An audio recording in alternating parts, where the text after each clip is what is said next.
Charlie Okay. battled to the rescue. Okay, I think I am now successfully recording. Great. Look at this. I think certainly one of the things we've all learned over the last several days is that Unmute. oftentimes the students know a heck of a lot more than we do as the adults. It's been a humbling experience for sure. So we have 97 participants on this virtual town hall. So first off, welcome everyone. I hope that on this Wednesday, everyone is having a great day. And I hope that this finds everyone safe and healthy and reasonably happy during these extraordinary times. It's amazing that it's been about 12 days since we were last on this town hall.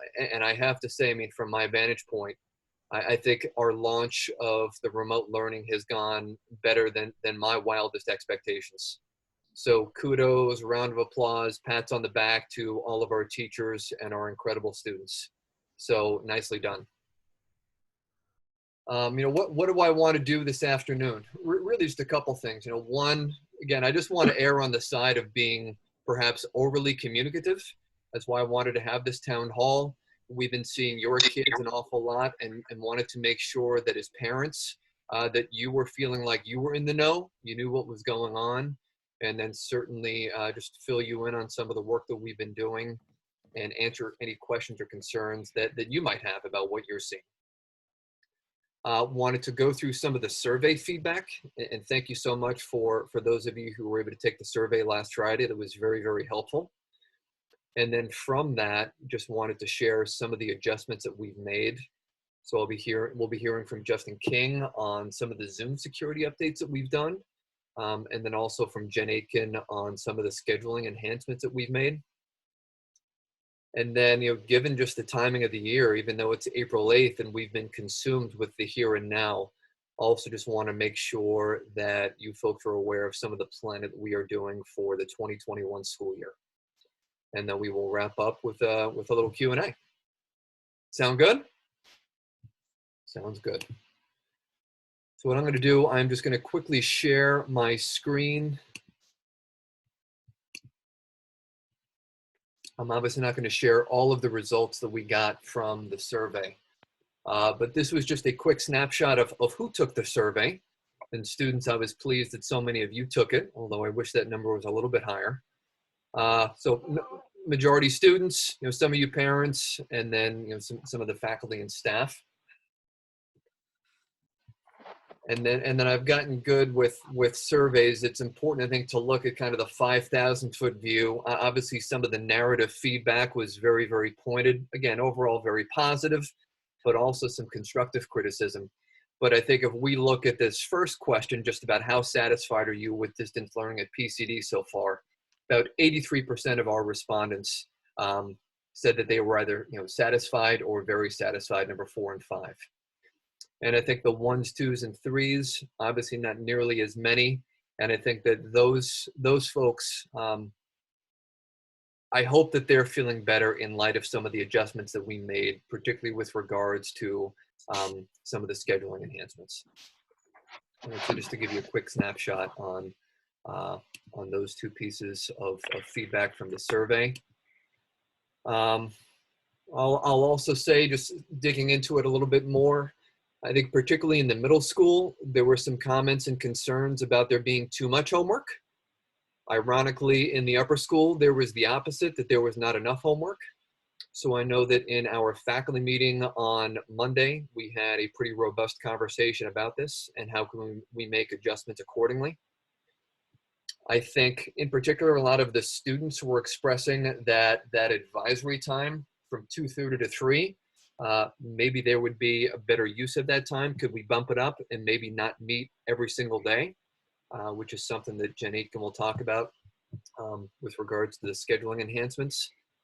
And I think there was just a lot of appreciation for the social engagement and interaction, whether it was the classes, the advisory meetings, or even our all-school meetings. And I know that a couple of the highlights for me was, today hearing Ricky Fernandez sing a great song, and then Zach Wu, he did a wonderful job on Monday of playing a song on the piano. So even though it's a little bit awkward being, not in Corkery, being able to listen to these performers, I think it was really nice to be able to bring some enjoyment and fun into our homes. And with that, Mr. King, if I could maybe turn it over to you, if you want to talk a little bit about Zoom, because I know that over the weekend, a few of you reached out to me individually, just expressing some concerns about Zoom bombing, this phenomenon of these random people showing up into some Zoom classrooms and wreaking havoc. And so I think both Zoom and then certainly PCD, we've taken some safeguards to make sure to try to mitigate some of this risk. So Justin? Sure. So, Zoom has really been under fire in the media, and I feel like it's probably being driven by Microsoft and Facebook and other larger companies, just because the platform has gotten so much attention. And all software has vulnerabilities and flaws in it. It's just, I think this is more public just because of their gain in their stocks since this has taken off. Zoom. You want me to share my screen, Justin? For the PowerPoint, or yes. I can do it on my side. Okay.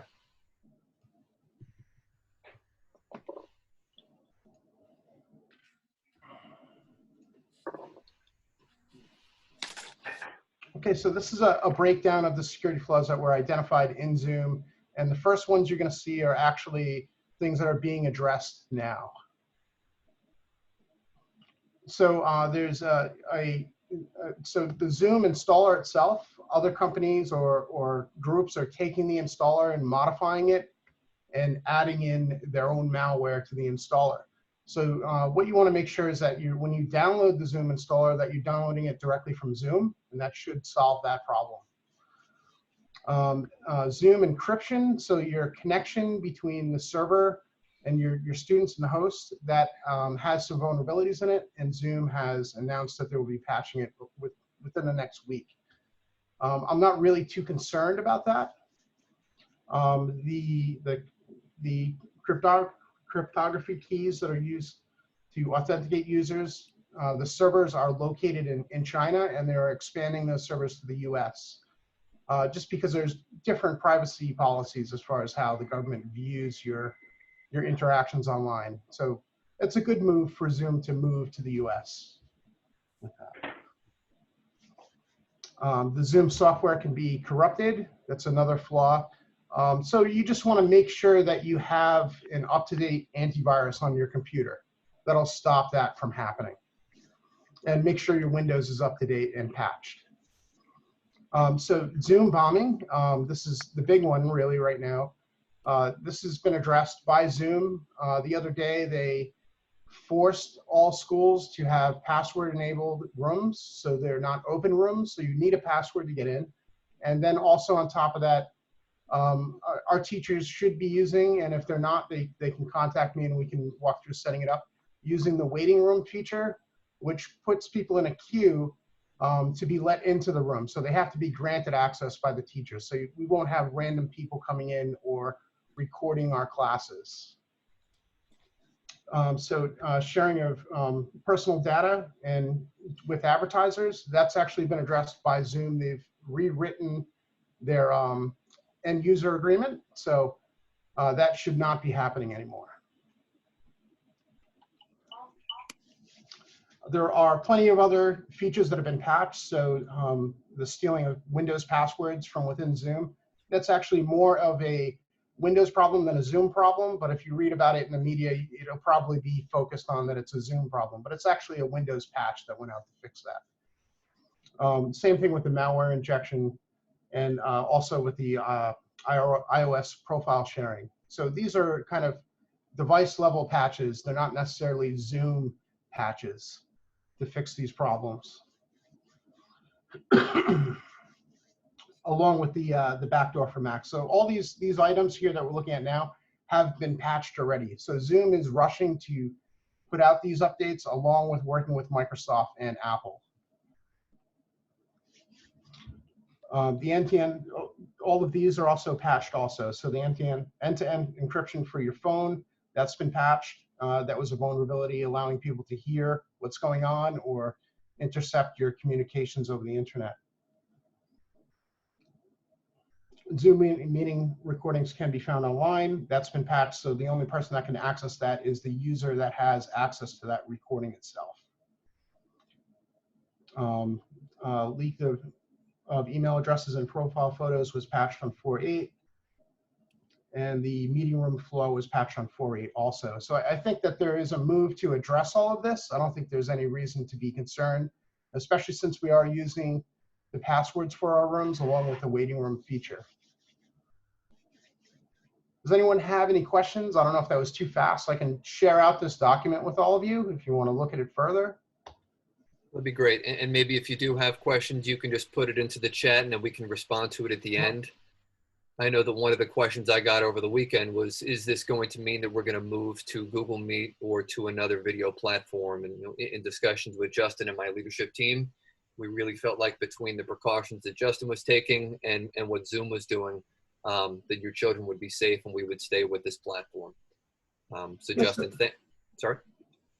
So I think it's very important that we don't share our links outside of the organization. So not posting them online anywhere and just having them accessible through the Google platform or Plus portals. That's going to be the key. Excellent. Justin, thank you for being so knowledgeable and just such a professional. We're really lucky to have you on the team. Thank you. Thanks. So again, any questions about this, please feel free to punch this into the chat room. And I think with this, we will now move to Miss Aitken, if you would mind just kind of walking us through the new schedule and some of the reasons behind some of these adjustments. Sure, happy to do it. So first, thankfully, we didn't have to make too many changes because students all seemed pretty happy with the schedule and appreciated the fact that it was consistent and relatively straightforward. So we were hearing some positives. Someone described it as relaxed but challenging, meaning they were still engaged, but at least they could get up a little later and there was some break time. But the two major things that we changed, one was to start our first block class just 15 minutes earlier, which then allowed us to expand our morning meeting time, which had been the first few meeting days. We did that as a full school meeting, which was great, but it was also a little short. We only had about 15 minutes planned, and I think students needed a little bit more of a stretch break in there. And it also allowed us to just do more, like those performances that we talked about during that time. And we're alternating that with a full school meeting on days like today, which is a black day. And then on red days, we have advisory at 9:30, which means that we do not have the advisory at the end of the day. So that's the other change that we made, is instead of seeing our advisees every day, we meet with them every other day in the morning.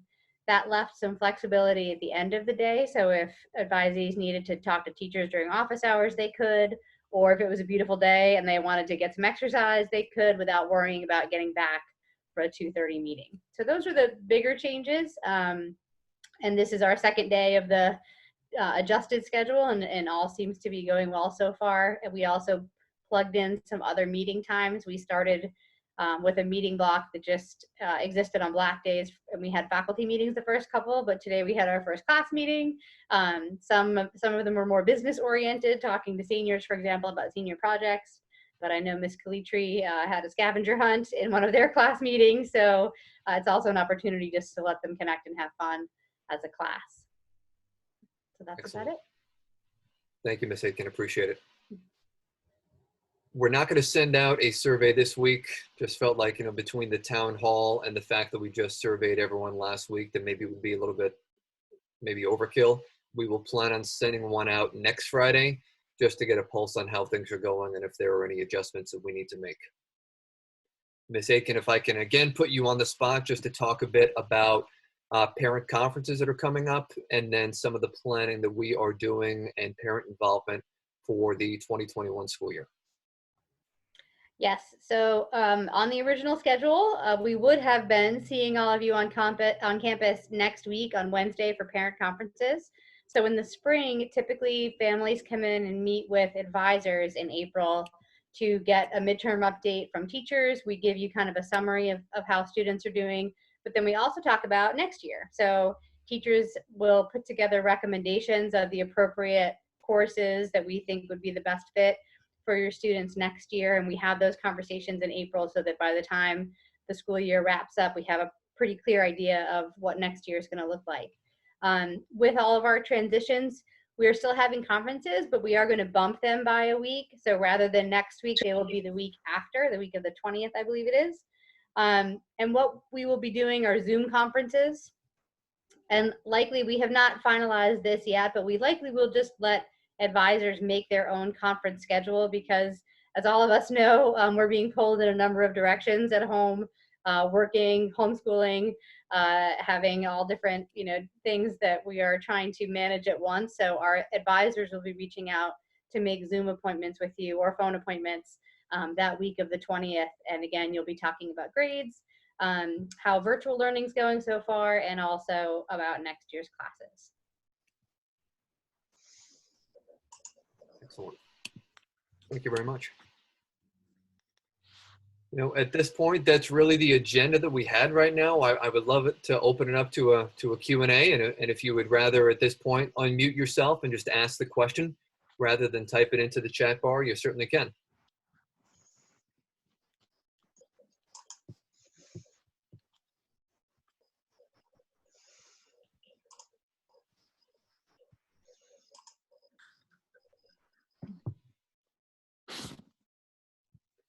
Are there really Kevin, no questions? it's Amy. Oh. I got one. Hey, Amy. Hi, Spoke too how are soon. you? Hi, Good, everybody. thanks. How are you? Hope everyone's Good. healthy in the Hicks household. A little sun would help, but yeah, it's all good. So I know the kids and had questions on assessments, and I believe at the last town hall, you still weren't sure how assessments or tests were going to be conducted. Do you have any ideas of how are you going to be doing that now? Sure. So I know that earlier in the week, Ms. Aitken led a discussion with our department chairs. I know that tomorrow we're planning on discussing this with the faculty. Ms. Aitken, if I could maybe ask you to respond more directly to Amy's question.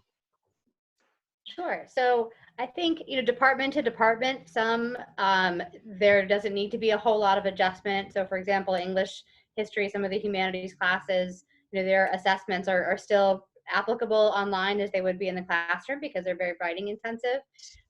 We did specifically talk about things like larger sit-down tests. And the consensus in our discussion was that those may not be very effective going through virtual learning. So we're talking with faculty and encouraging just considering alternative assessments or focusing more on smaller quizzes where the stakes are not as high as an hour-long test that you would sit down for. So while we're not giving teachers a specific requirement related to tests, I think we are just encouraging to look for other ways to assess that would be equally effective, focusing more on progress rather than content, and evidence of learning rather than, again, just specifically looking at content. So again, I think this is all still going to be an ongoing conversation, but it is something that we did put together some guidelines for teachers that we're going to talk about in a faculty meeting tomorrow. So it is something that we're thinking about and continue to talk about every day. Okay, thanks. Yeah. And I anticipate that next week, Amy, we'll be able to put out some more formal communication about what we are going to do around grading and assessment. Okay. And final exams too? You think that will be part of the discussion? That will be part of the discussion, yes. I know that one of the parents asked a question about when are the conferences going to be, and I know that Ms. Minucci responded. Thank you, Ms. Minucci. But just for everyone, parent conferences will be the week of April 20th. It's not just going to be one day. It will be spread out throughout the week, and they will be Zoom conferences. One quick addition to that, Kevin, that seniors, since we are already at their midterm, senior parents will receive an update by the end of this week with just grades and where their students are academically. So that is one thing I forgot to mention, that we are already collecting just an academic update for our seniors, and we'll be sending those home this week. I know that one parent earlier in the week reached out to me just wondering, how are we making decisions about when we will open school, when do we close school? And I would say it's twofold. One, we're really following Governor Raimondo's lead on this. And two, every couple days, I'm on a conference call with all the other heads of school in Rhode Island. And together we're trying to make some thoughtful joint decisions so that we're not just making individual choices. And right now it's just a balancing act where I think we're all eager to get back to life as normal. And we also want to make sure that the safety and health of everyone is at the forefront of our thinking. And so at this point, we're keeping our fingers crossed that early May we will be ready to go. But at this point, it's just frankly too early to tell. I know that one parent, Pete Kelleher, have there been any discussion about moving to pass-fail, or will we still have letter grades this year? Right now, we are discussing both of those options along with some other options, and we have not come to a final decision on that just yet. Victoria, are sports going to continue when we get back, or are they canceled? So I know that the Rhode Island Interscholastic League earlier this week, they put out what I think is a pretty optimistic communication that they're hoping that the spring season will resume on May 4th and games will start on May 11th. I just don't know. And I think in general, I think one of the most frustrating aspects of this whole situation is just the uncertainty of what's to come. And all that I can say is that I hope that we can have sports and our musical and other performances. But I just think it's too early to tell right now. So I would say that graduation is still in limbo then. Graduation is still in limbo. That's correct. Yeah. Again, what's not in limbo? I mean, we are committed to having some type of commencement ceremony in person. We want that to be on June 10th. Is it going to be later in the summer? Will it be in the fall? I think that's to be determined. Okay. Emily had a question. How would pass-fail affect GPA? So, and Ms. Aitken, you can certainly chime in here, but our understanding is that because of, if we did go this route, because it would only be for one of the 3 trimesters, it would not adversely impact your GPA, of course, unless you failed. Ms. Aitken, anything you would add there to that question? Yeah, just that, so when we've talked about pass-fail, it's been more of a conversation about specifically the virtual learning time. And I think when I try to kind of guess at the, what's behind a question about pass-fail, that our goal is to have it be set up so that any of the things that are happening over virtual learning would not have a lasting negative impact on a student's grades or performance or GPA. So I know that there may be students that, dipped in the winter, we're relying on the spring to bring that up. We are talking about ways that we can still accomplish that. Typically when we have something that is pass-fail, it has a neutral effect on GPA. So it doesn't improve it, but it doesn't bring it down in any way. And just to keep in mind too, for PCD, we don't publish or calculate or put GPA or class rank on our transcripts. So for upper school students, their transcript that gets sent to colleges just shows the final year end grade. So even if a piece of this year, of this 3rd trimester is pass-fail, our transcript would likely still reflect a letter grade at the end of the year. Again, that we would put a lot of thought and time into thinking about what that calculation would be that would make it fair. If I could chime in on that for a moment. The word from the colleges, Terry Ward, Director of College Counseling. The colleges are anticipating something like this. They know that a lot of schools will go pass-fail. So this is what we're planning is not going to adversely affect our students in any way. Again, to underline what Jen said, we do not provide class rank ever to a college, so we won't need to worry about that. Thank you, Terry. A couple questions about the seniors in May. So what we do know, seniors are not going to be sitting for their final exams as planned the last week of April.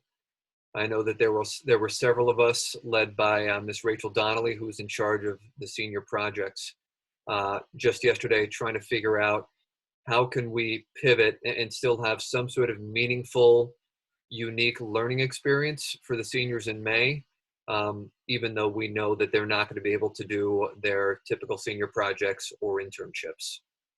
So we are still in process there, and again, trying to figure out how can we come up with some ways for our seniors to have a fun, engaging, and meaningful culminating academic experience here in May. So stay tuned on that.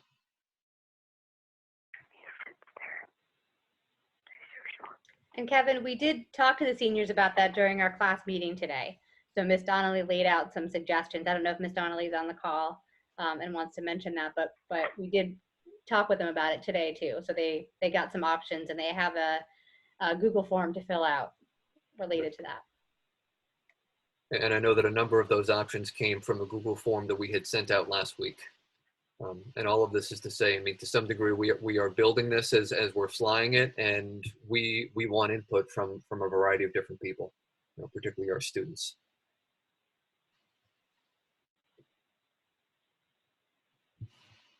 What else are you curious about, or what else is top of mind for you?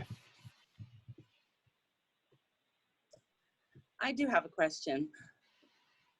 Yeah, sure. So I'm unfortunately not able to be at home with the kids most of the time. I have 4 teenage boys in the house trying to do this. Oh boy. I'm stuck in the hospital, and then, yeah, my time off, I'm trying to learn more about my own job here. Sure. So a couple of worries that I have. So two of my, the children are international students. And I know one of them has a particularly difficult time with a lot of the English. So if somebody could just really keep an eye to make sure that he's understanding what's going on, because they don't verbalize to me that they don't get anything. And that seemed to be one of their problems that they were having when they were in class and they were going for tutors outside. Okay.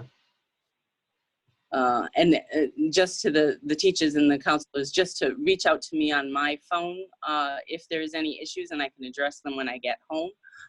Because other than that, things are just really crazy lately. Sure, not a problem. And thank you for your service working in hospitals these days. And I can only imagine how difficult that is. Thank you. It's interesting. I'm sure it is. So what I'll do, Sherry, I will ask for the advisors to reach out specifically to you just to give you some feedback and some updates on how these 2 boys are doing.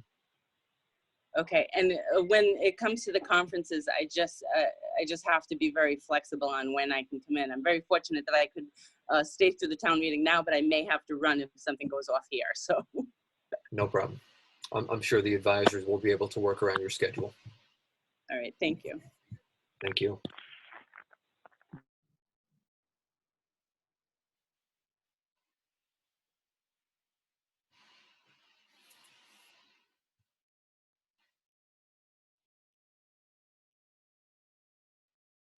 If there's no other formal questions, I would say that at this point, I think we can probably end the town hall. I am going to plan on staying on for another 15 or 20 minutes if people want to have more specific conversations with me. Certainly if folks on my leadership team, you know, Ms. Aitken, Ms. Calitri, Mr. King, if Mr. McLaughlin's on, if you folks could stay on, that would be wonderful. If you need to scoot, don't worry about it. And then my final piece for those of us who are celebrating the Passover and Easter holidays tonight into this weekend. Happy holidays, and everyone please stay safe and healthy and hopefully some degree of happiness during these difficult times. Thank you for your support. Thank you for your patience. Thank you for your understanding, and thank you for your partnership. We can't do this without you, okay? Thanks, everyone. Thank you. Thank you. Thanks. So just a shout out, Mr. Folman. This is Nick's mom. I work for Teach for America, so I am in a ton of classrooms virtually every day. I am in private school, public school, everywhere, and PCD is doing a phenomenal job. Phenomenal job. Thank you so much. I wanted to shout you out for that. I'm very happy. Very happy. You guys are doing a great job, and Very Yeah. thankful for all of you. Thank you so much. Thanks, Jeff. Appreciate it.